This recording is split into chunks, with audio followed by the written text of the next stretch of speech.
Today we're going to start talking about the theater. You're going to be reading Egmont by Goethe. It's a play. And so there's a lot of vocabulary about the theater or things we have to imagine because they're things not written down. We have to picture them in our minds. So I'm going to start by just some simple vocabulary about the theater and then get more and more detail to talk a little bit about Egmont and also about some music Beethoven wrote for production of Egmont that was happened in Vienna. So let's begin. So theater, first of all, theater is built in acts, big. That's the big part, like chapters, and they're divided into scenes. And traditionally, we use Roman numerals for acts, and then regular numerals for scenes. So Roman numeral 3, and then a 2 would be Act 3, Scene 2, or maybe not regular, so small Roman numerals, Act 3, Scene 2, and that's how we talk about the pieces instead of Chapter 1, Chapter 2, Chapter 3. But it's the same idea. And back in the old days, these were usually 5-act plays. We don't play them that way now. The reason they were 5 acts, and we're going to talk about this later, is they were lit by candles. This is before electric light. This is actually before gas light or even oil light. So they had candles, and candles burned down. So the acts had to be relatively short, under an hour, so you could light the new set of candles. We'll come back to lighting in a minute. So when we talk about the theater, you go into a theater and there's a stage, and all theaters have a stage of some sort. That's where the actors are. But in most what we call formal theaters, the stage is framed. It's like this around the stage, and this is something called the proscenium or proscenium arch. It's spelled kind of funny, Proscenium, but it's the proscenium arch. And what happens in that arch is where the action is. That's where you see all the actors. But the reason there's an arch is not just to frame it, make a pretty picture. That's part of it. But it's also to mask parts of the stage that have other purposes. So if you go beyond the proscenium, there's a lot more stage there, and those are called the wings. And in the wings, the actors wait before they go on. Audience can't see them, but they can watch the action. It's also where sometimes you put pieces of the set, the building. If they're on wheels, we'll talk about that later too. They're called wagons, and you can roll set pieces back and forth. The props are there. What are props? Prop is short for property. So if I have to have an umbrella in some scene, or a hat, or a gun, or a sword, there's a table with those things, and the actor picks them up. It's called a prop, and they bring it out and they drop it off. It's something part of the action, not really part of the costume or the set. The props are properties. They're in the wings. So you've got the wings, and then it turns out in most fancy theaters, above the proscenium, there's a whole nother stage, basically. If you drive by a theater at a college, and PUC's theater doesn't have this, but college with a very fancy theater, you'll see that the building kind of is flat, and then there's a box on the top of it. That's this area above the proscenium called the fly space. And the reason it's there is that when you have a set, a set is let's say the building or a hill or something. So let's say you're inside an apartment and you have these walls, and then the next scene you're outdoors. You need a garden. Well, the walls have to go away. The easiest way for them to go away is you put them on ropes and you fly them. They go up into the fly space, which means you have to have as much space above the proscenium as you have below the proscenium. That's called a full fly. So sometimes the proscenium arch is almost 100 feet tall, and you have another 100 feet, and then above that you have all the rigging, all the pipes and everything, so you can have these ropes and pulleys and pull these set pieces up in the air. So you have this big space, and up in the top of the fly, rigging and what we call catwalks where people can walk, and places where you can put lights. Very, very sophisticated system to move set pieces. So you've got the fly and the wings, and then in front of the stage, and sometimes under the stage, there's often something called the orchestra pit, or the pit. And the reason for that is if you put the orchestra on stage, first of all, they take up too much space, but they're also too loud. You put them down below, you can't see them, it muffles the sound a little bit, you put them under the stage, you can put a full symphony orchestra. So operas, ballets, musicals, they have people in the orchestra pit. Not every theater has a pit, but many do. And sometimes you even have these motorized pits so they can go up and down. Down when you put the musicians in, they come up and become part of the stage when there's no musicians present. So those are the pieces of the stage. Now that we understand what the stage is, how do we do things like light it? Well, nowadays we've got these electric lights. They're LED lights. They're very powerful, and they have these lenses on them that focus the lights. You can throw from a very, very long way. Excuse me a second. There is a bee on my screen. Thank you. So you can focus the light and show it a very, very long way. But in the old days, you had candles. So you put a candle, and you put around the candle a reflector to try and throw the light. But the light had to be very, very close. So they were footlights. They were on the front of the stage, and they would underlight. If you look at a Degas painting, the lighting is very strange. The lighting came from underneath. We're used to light coming from above, but most of the light came from underneath. They did have a chandelier above the stage, so you had some light, general from above, and they had a chandelier above the audience. And in the wings, they had what were called ladders. Today we call them trees, full of candles to try and cast some light, but most of the light came from underneath. So the lighting was very strange, and you had to be very close to the lights. This was really dangerous because this is before fire retardant clothing, and every now and then a cast member would get too close to a candle and lit the clothing on fire, and actually some actors, and particularly ballet dancers, were killed on the stage. It was a very dangerous place to be, and the lighting was a big part of that. So you had these lights, these candles. Now, something happened during Egmont. When he was first writing Egmont, theaters were all lit still by candle. But while he was writing it, a bunch of theaters converted to oil light, which then became gas light and then electrical light. Oil light was interesting because, first of all, you could turn it up and down. You didn't just have a candle burning. So you're going to find out in a little while when you read the last couple of acts of Egmont. There's a scene where a person is represented by a candle, a light, and the light glows on stage and eventually fades to nothing. That is because oil light. Now today that effect would be sort of long and cheesy. We'd replace it with something. But at Goethe's time, no one had ever seen a flame that you could control from off stage. They had candles. So the eyes went, oh, it's an amazing effect. When you read about that, that's something special.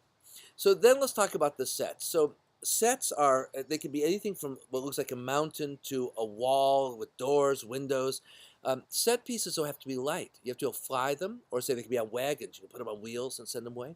So they're mostly made of flats. Now today they're often made out of molded plastic.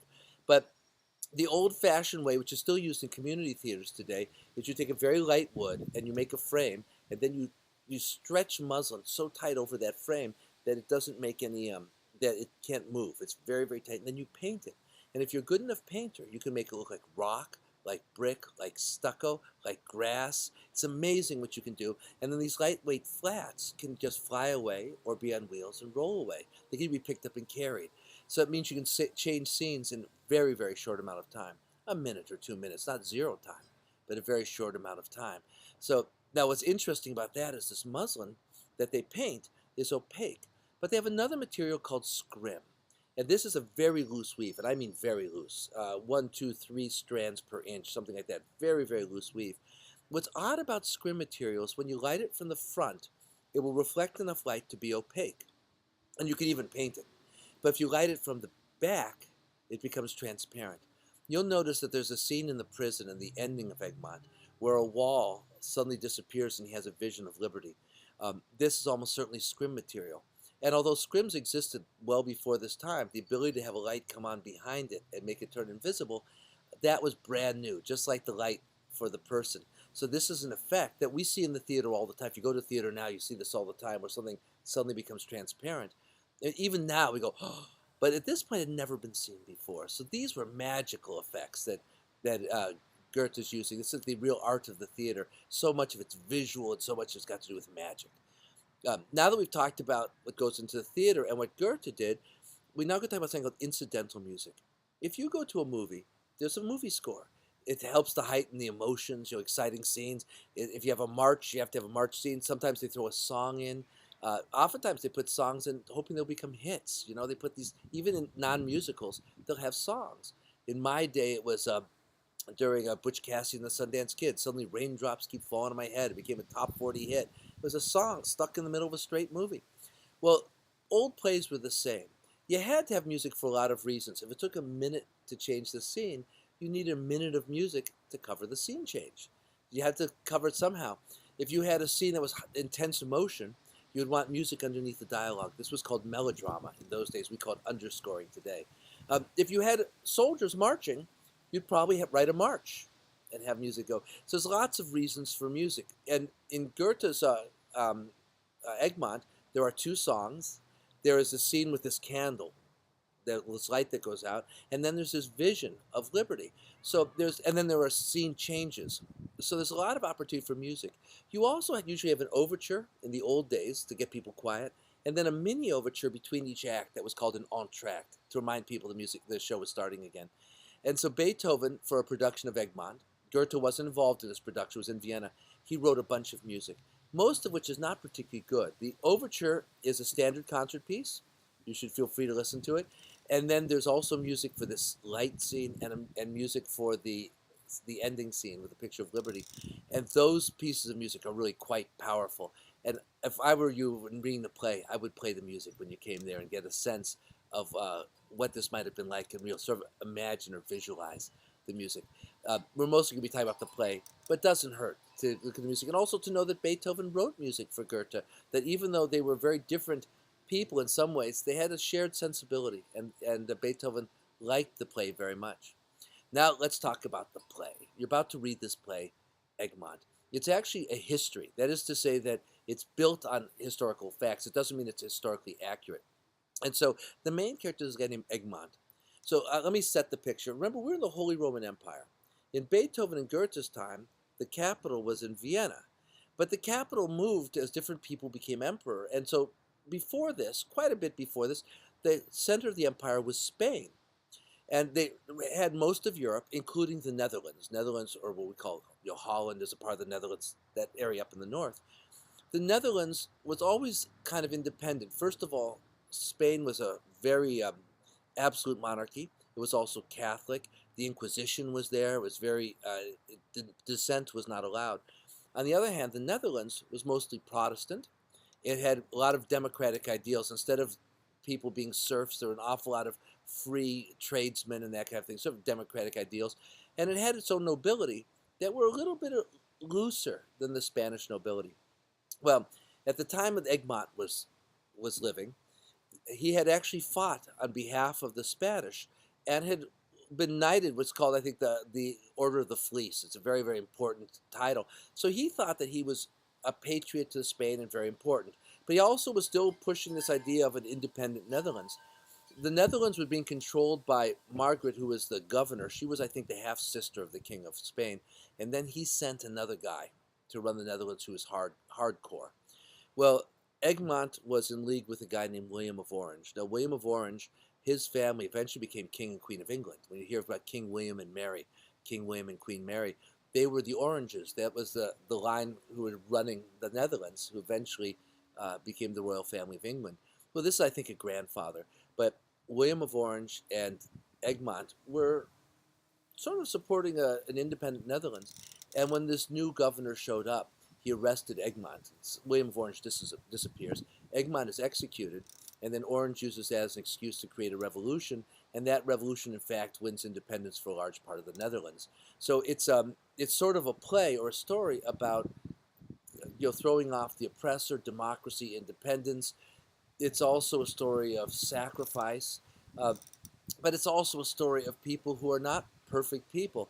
And when you realize that Goethe himself was a government official, and you watch Egmont's dealings in government, you find out that Egmont is hardly a perfect person. So it's a very interesting and complicated play. It's also fun to compare it to Fidelio, which has many parallels. Fidelio being what we call a French rescue drama, with the prison scene. Both have a prison scene. Both are about democratic ideals against an oppressor nation. The oppressor nation in both is Spain. One's an opera, one's a play, but they're still stage works, and yet they're also very different. So just getting you thinking about the theater, about Egmont, about Fidelio, Beethoven, and Goethe, and we'll continue these great discussions we've been having. So I look forward to discussing Goethe and Egmont with you shortly. Bye-bye.